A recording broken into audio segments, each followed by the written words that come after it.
Obaro Edewe was the kind of man most women dreamed of. Tall, quietly confident, and disturbingly brilliant. At 38, he had conquered what most men only fantasized about. His software company had revolutionized financial transactions across Africa, real estate in Lagos, Abuja, Johannesburg. He had it all. But above all, he had managed to maintain a humility that only made him more desirable. And then there was Evie Igbenedion, social media darling, fashion entrepreneur, daughter of retired Army General Chief Igbenedion. With over 300,000 followers on Instagram and a brand deal with a luxury cosmetics company in France, she was Nigeria's sweetheart. Their paths crossed at a tech gala in Abuja. She was the host, he was the keynote speaker. Their chemistry was instant. Within 3 weeks, tabloids were calling them Nigeria's power couple. Within 5 months, they were engaged. To the world, it was a match made in heaven. To Obaro, it was divine. He was sure he had found his wife. The wedding was fixed for November 18th, and Benin's high society was already buzzing. Celebrities were flying in. Journalists were begging for access. Everyone knew it would be the wedding of the decade.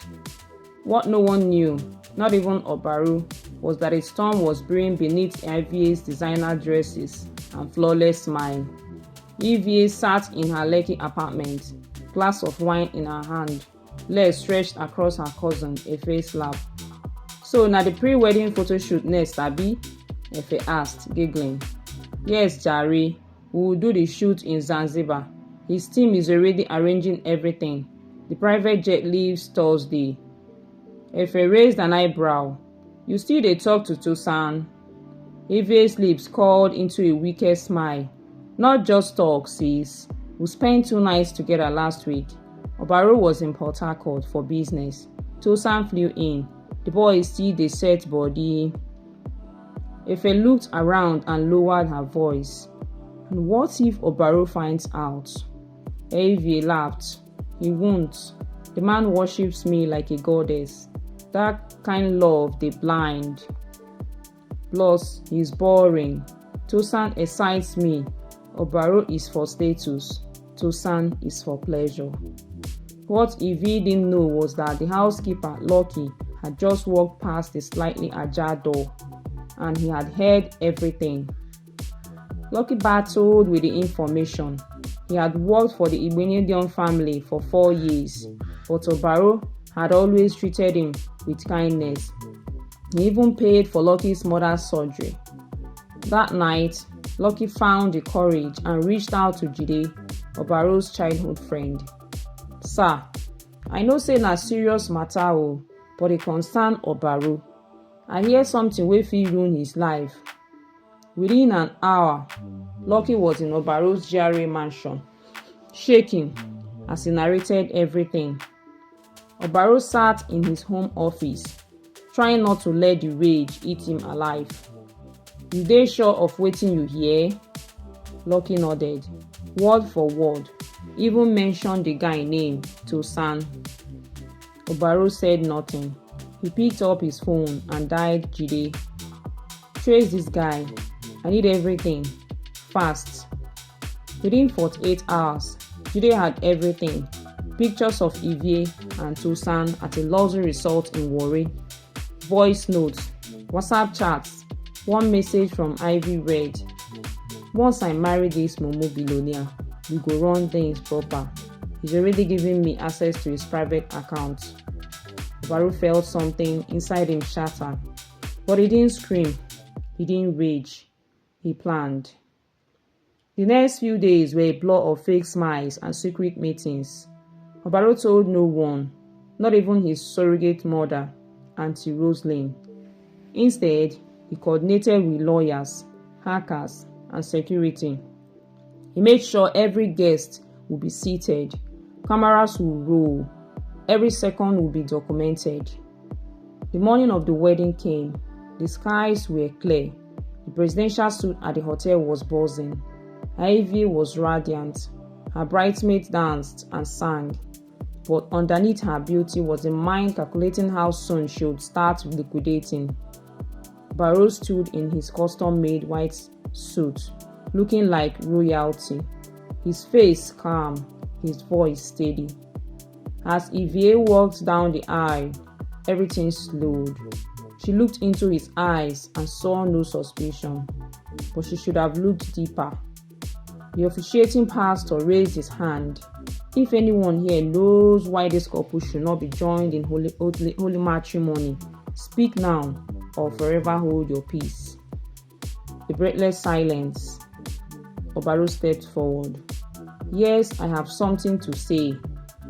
Gasp. He turned to the audience. Ladies and gentlemen, thank you for honoring this day, but this wedding cannot continue. Murmurs exploded. Cameras clicked. Evie panicked.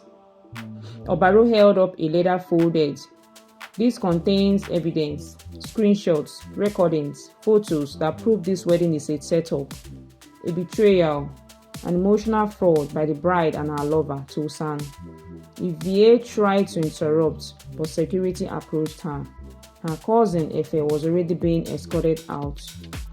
Obaro pressed a button on the projector. On the screen, a video montage of Evie and Tosan kissing, planning, laughing. Her voice rang out. Once I get access to Obaro's properties, we'll disappear to Dubai. That fool won't see it coming. Auntie Roslyn collapsed into her seat, weeping. Guests were frozen. The air was electric with shock. I came today to marry a woman I thought I knew, Obaro continued. But I realized God saved me in time. Instead of a wedding, Obaro said, we will hold a gala of truth. He donated all wedding gifts to orphanages across Edo State. The food was sent to IDP camps. The venue was rebranded. The DJ played gospel. 2 hours later, police arrived with a warrant for Tosan. He was picked up in Warri trying to withdraw money from an account traced to Evie. Evie's brand deal disappeared overnight. Her followers turned against her. Her mother wept in shame. She fled Benin and was last seen in Senegal, attempting to rebrand.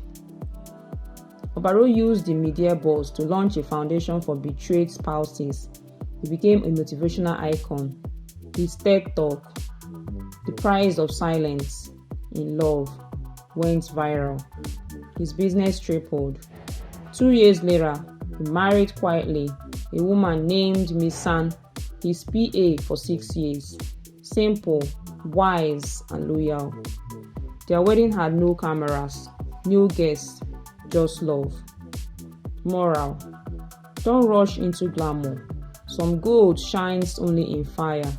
Betrayal is not your end. Sometimes it's your beginning. Please do well to like, subscribe, comment, and share, and watch out for more interesting stories. This is Afritales with Obangwa, where imaginary stories are brought to limelight. Thank you.